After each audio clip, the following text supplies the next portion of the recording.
Hello, everyone. Welcome to the 5th episode of It's in Denver's Nature. We are here in the Denver Community Media podcast studio. Just a reminder, It's in Denver's Nature is a podcast produced in collaboration with Denver Parks and Recreation and Denver Community Media, where we are in the studio today. In this episode, we're going to talk about the topic of environmental stewardship. And before we dive in, I just want to start with introduction since we have new faces in the studio. Starting with Sincere, who is co-hosting the show with me. I'm back. Yes. Sincere Eads. I'm the Assistant Director of Urban Ecology and Trails for Denver Parks and Recreation.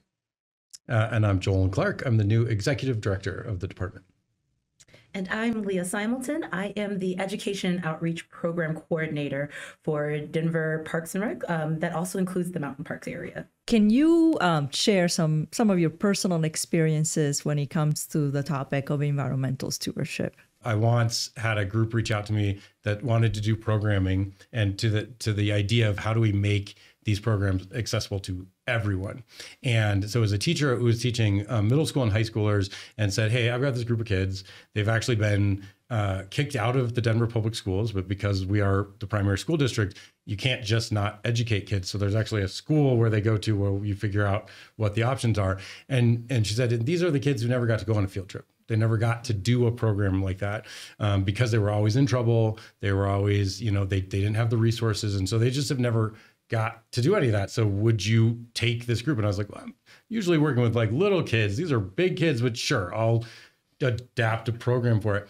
And I mean, this was a group of kids got off the bus and they were not real happy to be there. Mm-hmm. Several of them literally had ankle bracelets on. They had gotten in that much trouble.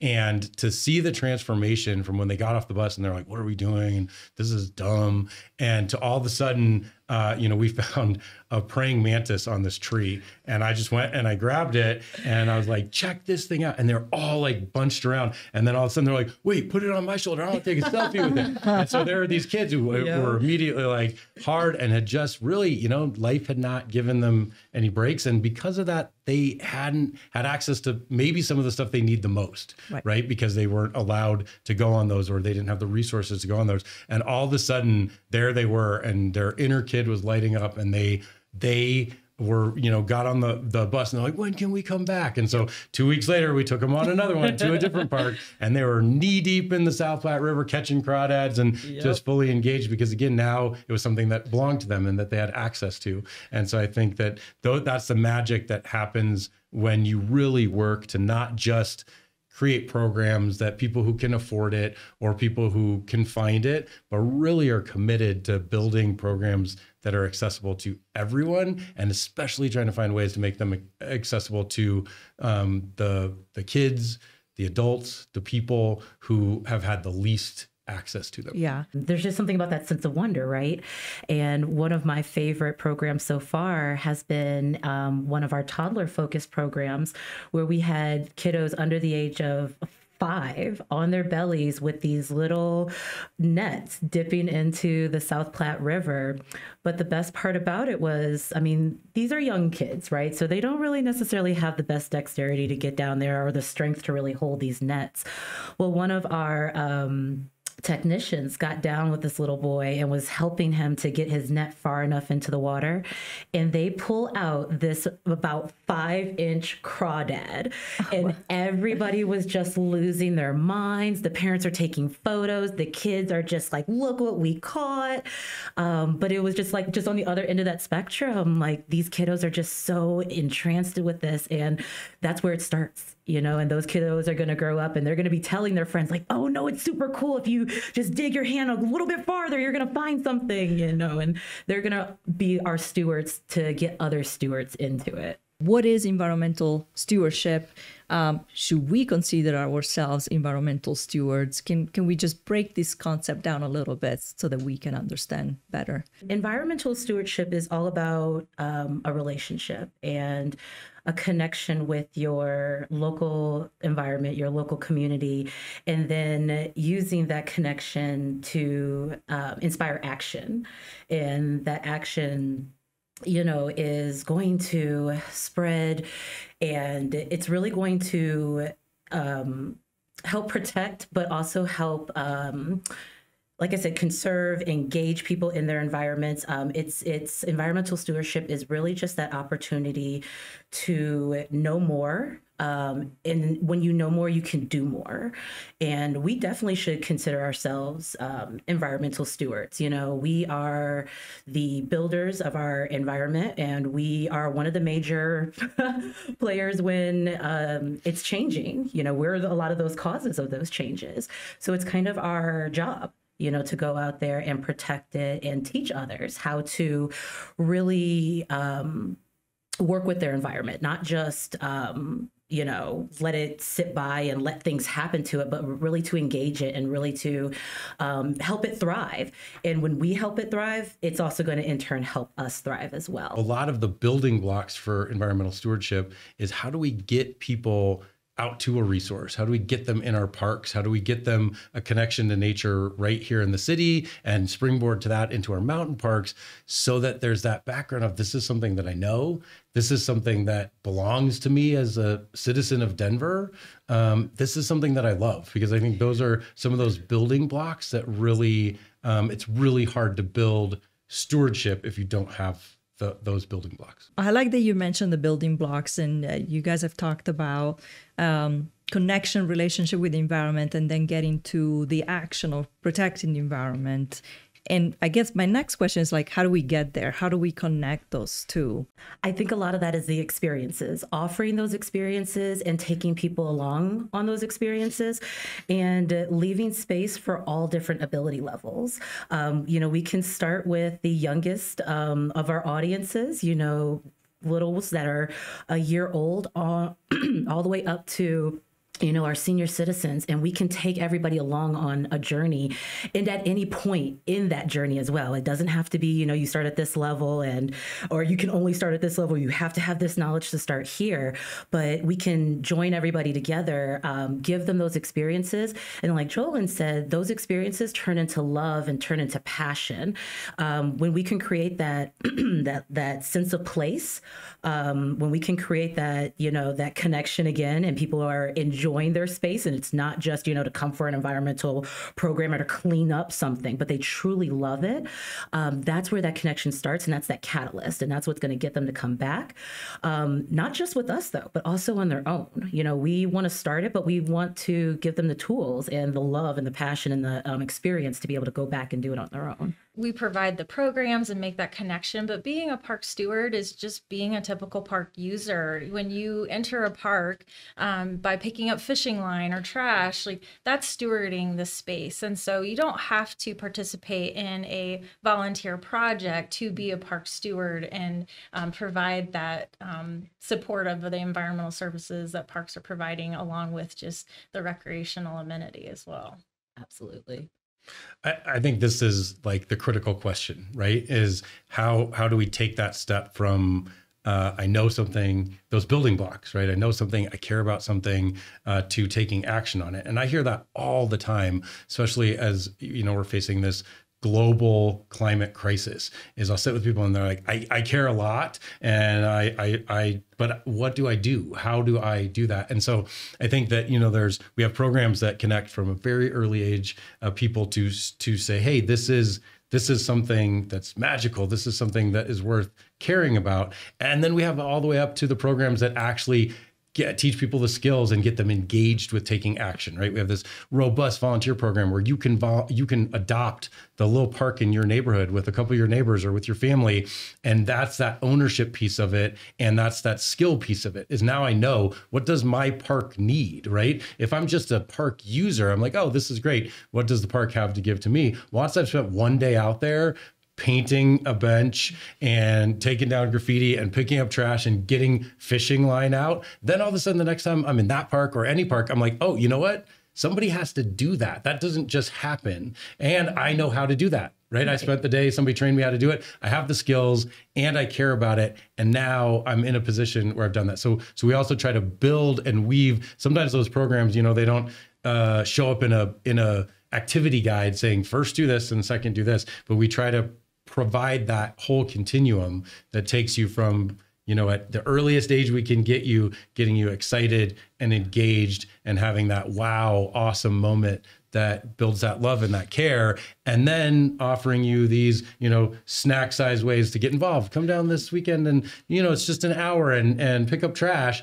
and then adopt a park, and that whole continuum that really helps people get the skills that they need and take that action orientation. And I'd say the other part is we're one of the largest youth employers in the entire city. And so there's that. I went on a program where, somebody was taking me and it was all about me experiencing that's critical to those building blocks.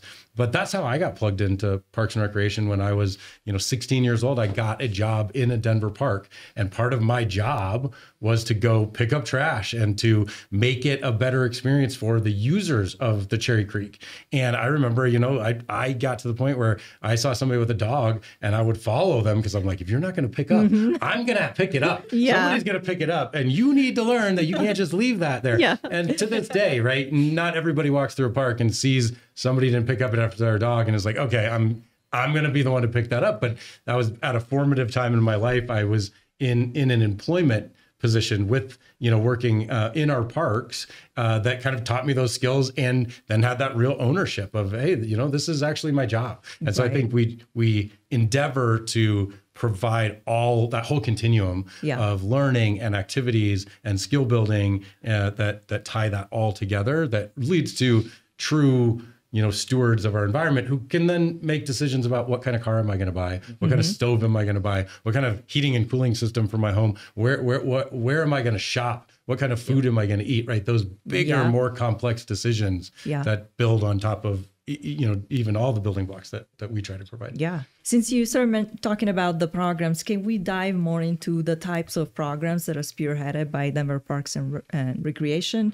and some of the programs that touch on the topic of environmental stewardship? Because as you said, like sometimes it can feel overwhelming, like, well, what can I do? And I just want to make sure that we talk about those programs, because those are tangible ways of contributing to protecting the environment. We're doing things like nature walks that have a early childhood component. So it's bring your littles out to the park, and we're going to talk about the flora and the fauna in a way that a child is really going to, respond to. And on the flip side, we're also doing, adult nature walks so that we can have that discussion and we can go a little bit further, and, management practices and why you see the city doing what they're doing with particular, roadways, or, that beaver dam that they saw the other day.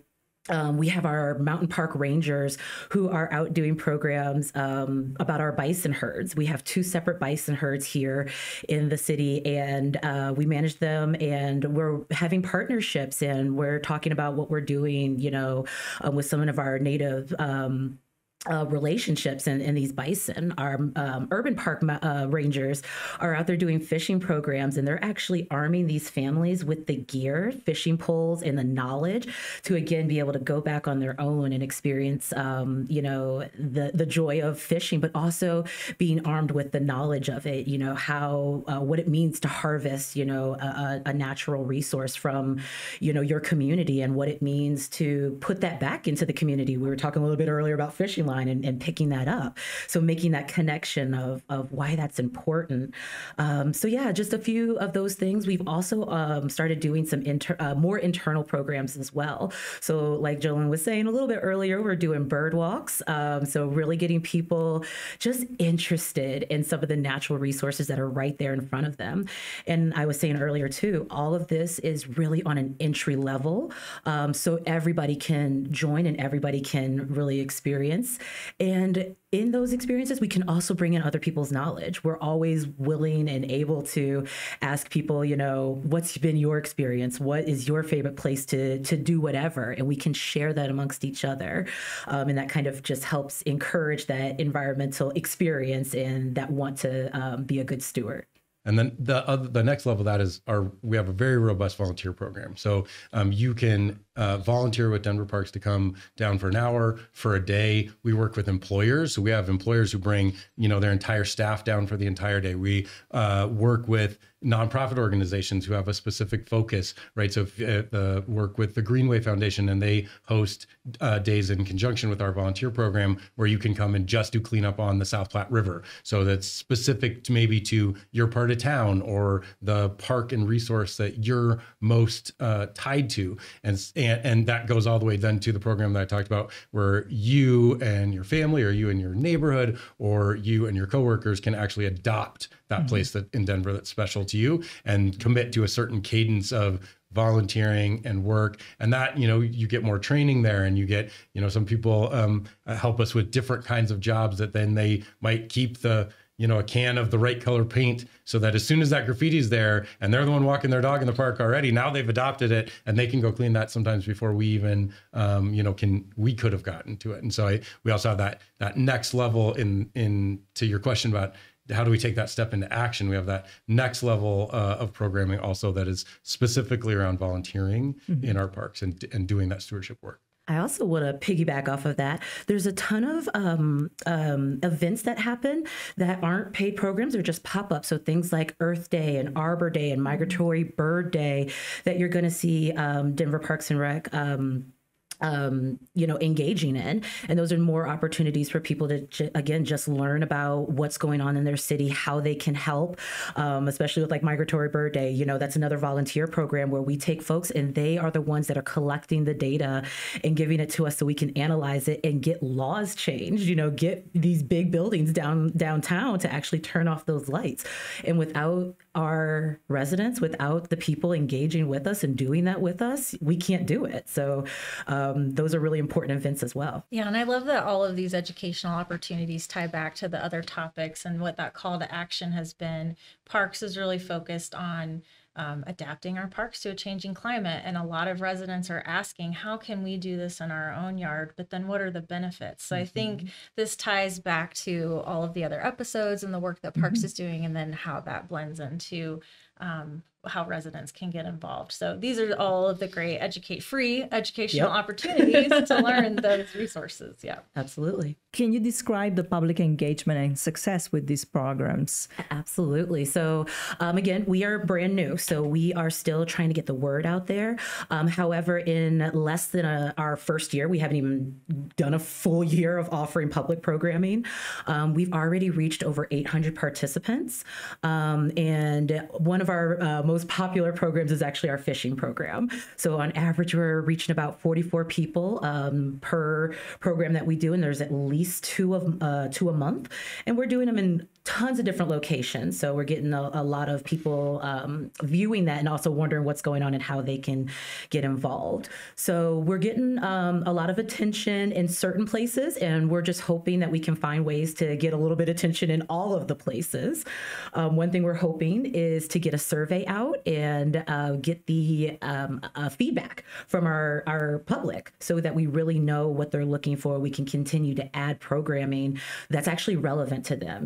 We can throw all these cool opportunities, out there, but unless we know what our public is really looking for, we're going to fail. So we really need to have their feedback and really need to know, what do you want to know? What do you want to become passionate about? And then we can really dive in a little bit more. I'm a Denver resident, and let's say I come in and say, hey, I want to be able to help out and participate in some of those programs or volunteer opportunities.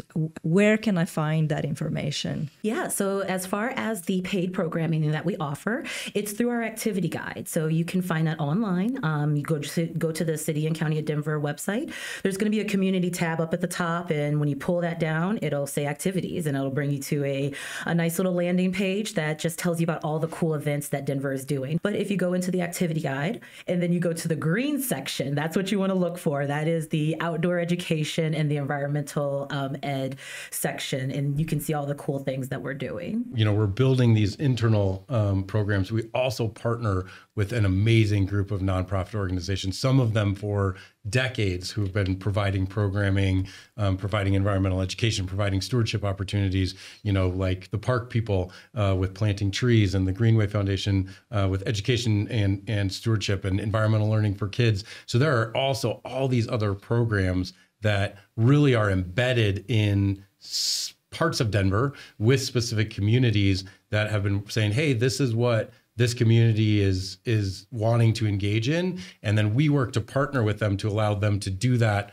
in Denver Parks and on Denver Parks property. So we have that, this internal, here's what we're offering directly, but we also have these great partnerships with all of these groups who are doing. So people might be, watching and listening and saying, well, I did something like that, years ago. And they're saying we just started. Well, some of that has been going on for years through some of these partnerships that we have as well. And we just have an amazing nonprofit community in Denver who has really rallied around the amazing public resource that we have in our parks. Awesome.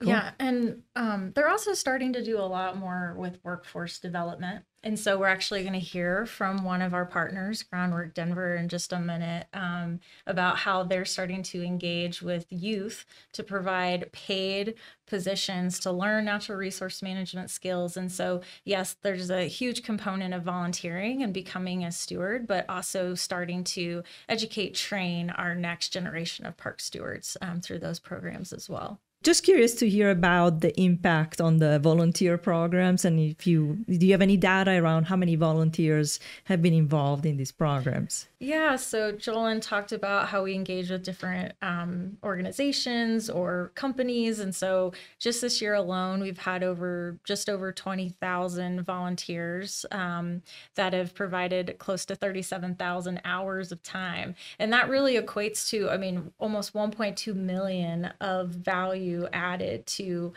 maintenance and tree planting and other activities in our parks that really support making it a safe and welcoming space. So it's huge, wow, the amount that our volunteers provide. Yeah. Thank you, Jolon and Leah, for your contribution. The podcast is not over yet. We're going to transition with a new guests that are going to come in just a minute. We're going to talk about the work being done by Groundwork Denver with regards to environmental stewardship. But I just wanted to say thank you for your contribution here. Thank you. Thank you so much.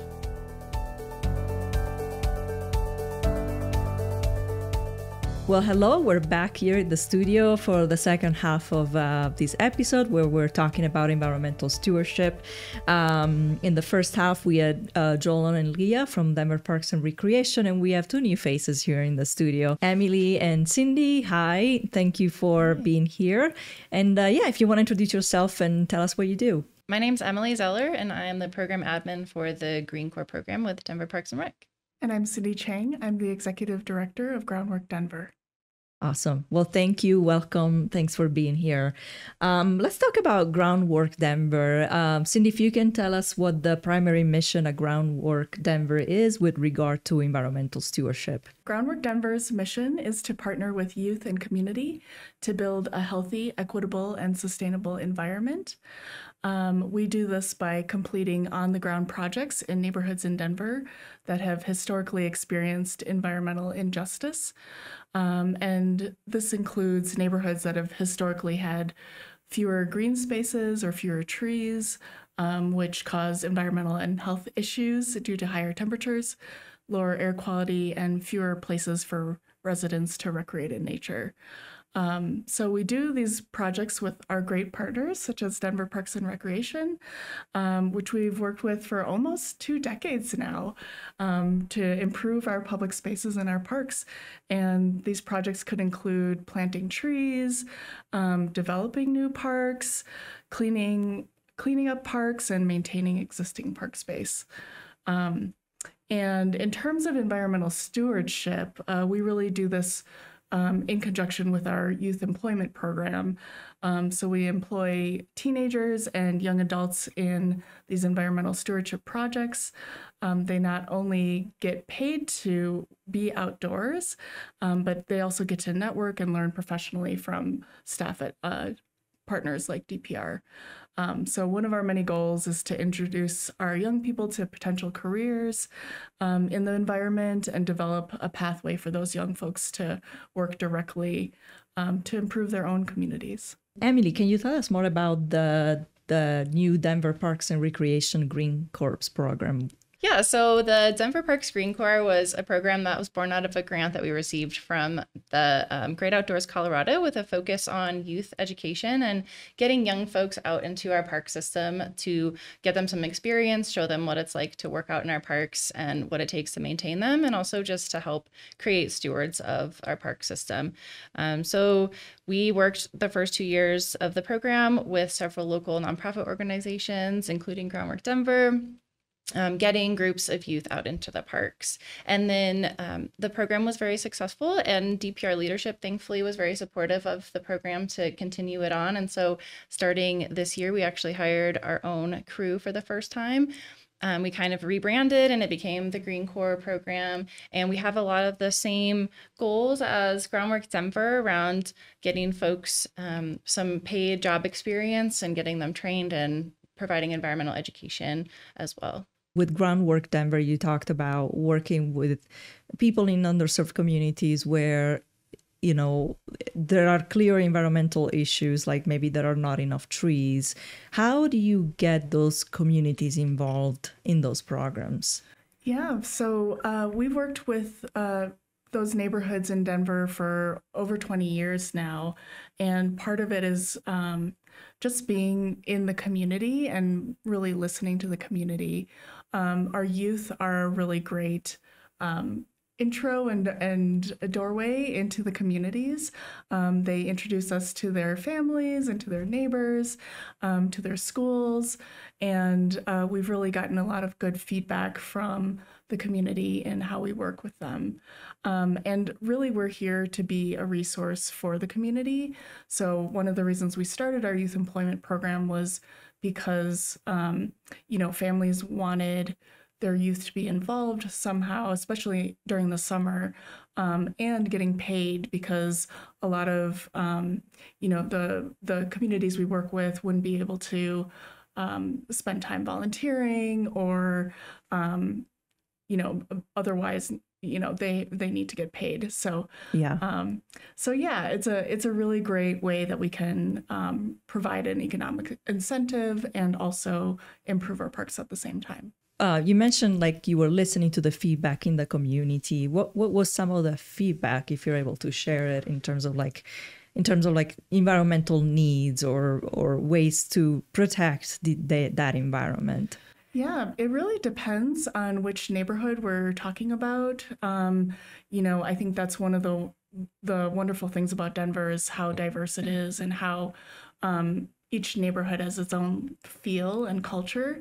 And they also have their own environmental issues. So in some parts of our community, air quality is of a concern, or water quality, or lack of trees.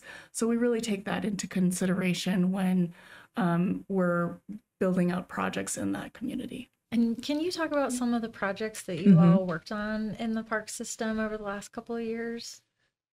Yeah, so over the last couple of years, we've worked with about 30 Groundwork Denver youth per year, getting their different green teams out into the field.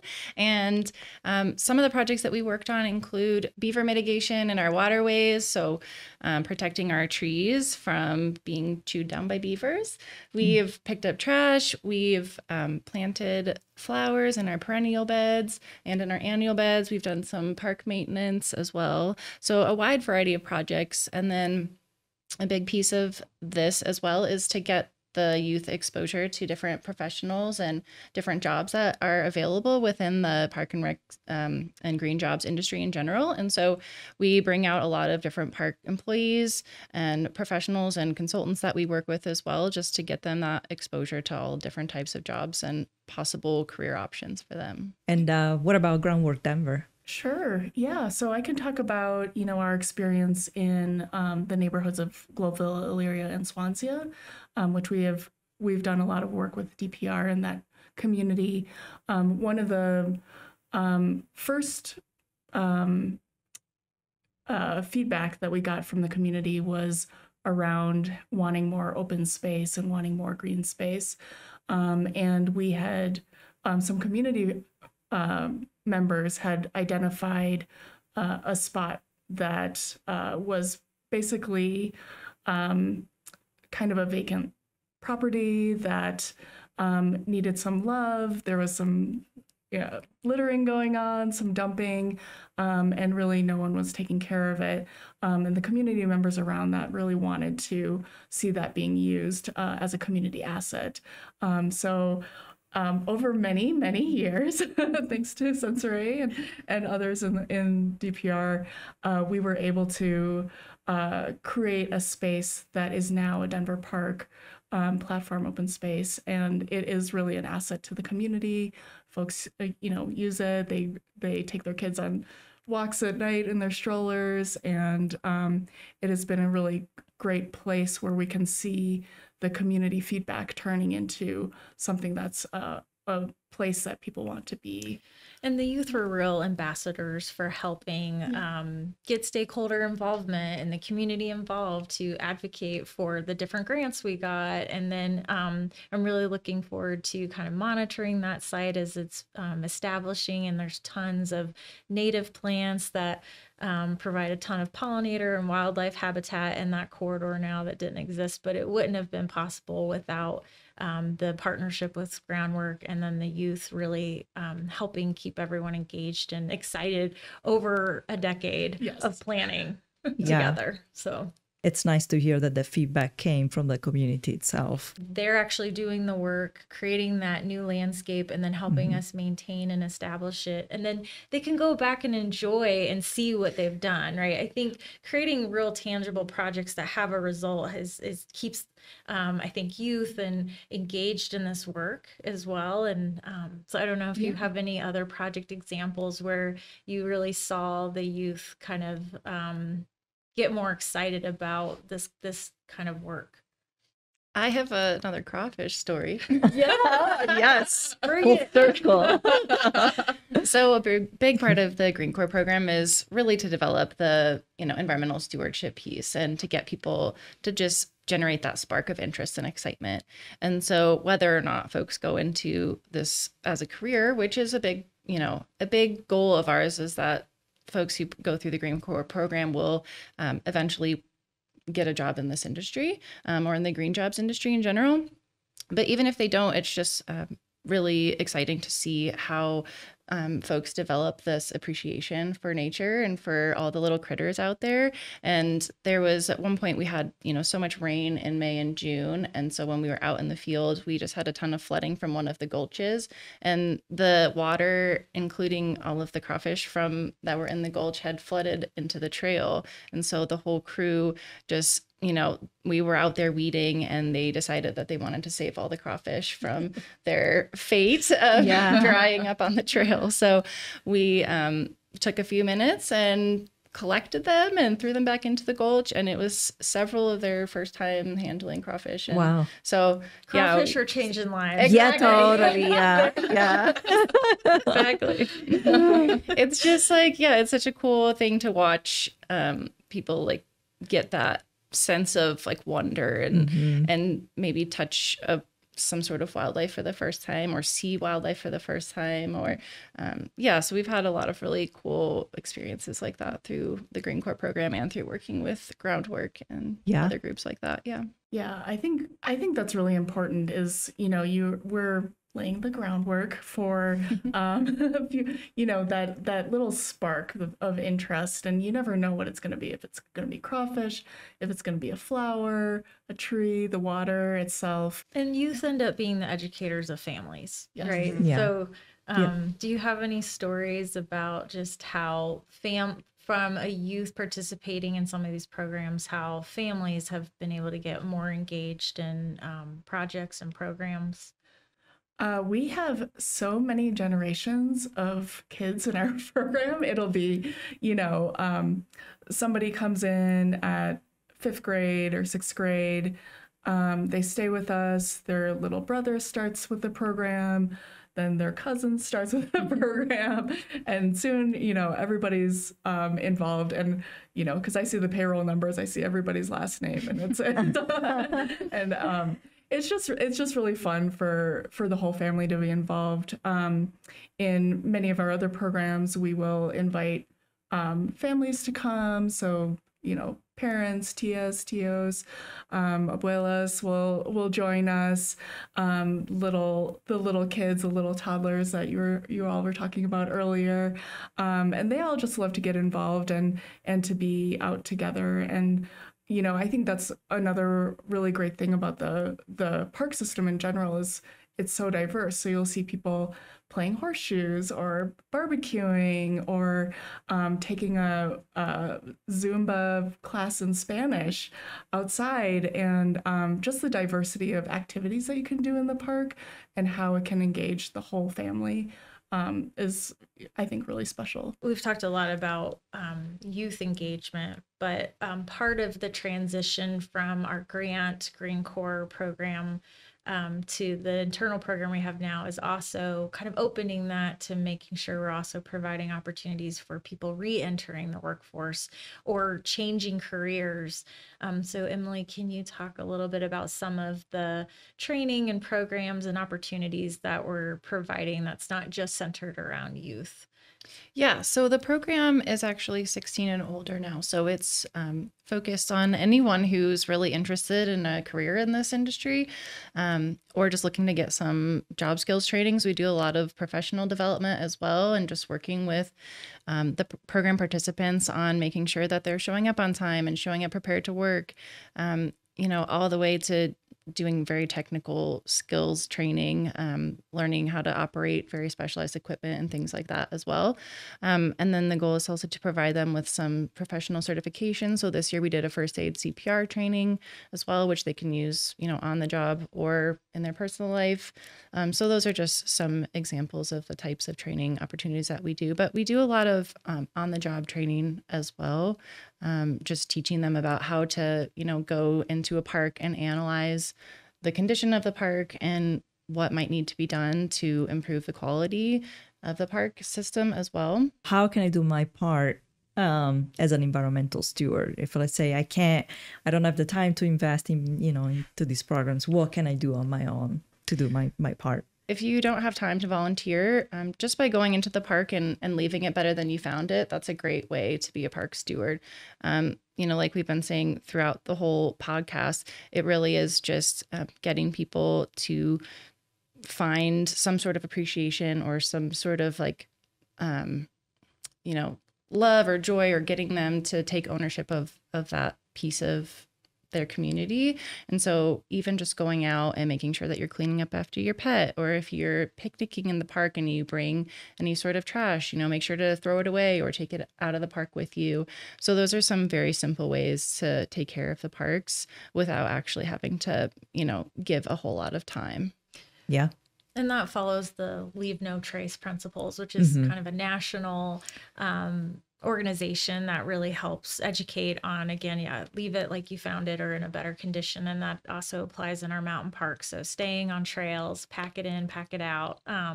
So you can get more information about Leave No Trace as well. And we have a partnership with them. So cool. On the other hand, let's say I want to invest my time, volunteer, or partake into any of these programs. How do I start? Where do I find information about the Green Corps program or Groundwork Denver? Yeah, so if you're interested in joining the Green Corps, we typically hire in early spring. So all the jobs are posted on the City and County of Denver website. So if you go to denvergov.org, and you can search for jobs and search for the Green Corps around March or April, and we'll be hiring around that time. So we will also be hiring in early 2024 for our youth program. So you can go to groundworkcolorado.org.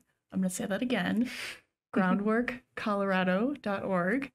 And we hire youth from ages 14 to 24, young adults.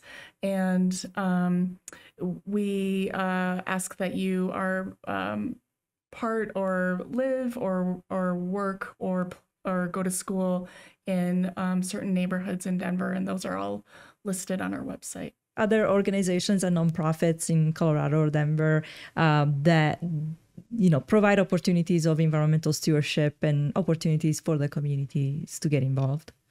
Yeah, there are several actually in the Denver metro area, and we partnered with a few of them, as I mentioned, with the GoCo grant that we received in 2021 and 2022, including Mile High Youth Court, Lincoln Hills Cares, Groundwork Denver, and then Teens Inc. /Teamworks. So those were some of the groups that we worked with. I know there are a lot more, and maybe Cindy, you have a couple other examples as well of different organizations that do this type of work. Yeah, absolutely. We love all those organizations that you worked with. Environmental Learning for Kids is another. And we also work with GRASP. Well, thank you all for joining this episode talking about environmental stewardship. Thank you for sharing all your thoughts and your experiences here. You can check out this episode and previous episodes of It's in Denver's Nature's podcast on Denver Community Media YouTube channel, as well as Denver Parks and Recreation website. The podcast is also available on Spotify. You can just type It's in Denver's Nature and you will find all the episodes right there. As I mentioned before, this podcast is in collaboration with Denver Parks and Recreation and Denver Community Media. And stay tuned for the next episode of this podcast, where we're going to talk about habitat protection.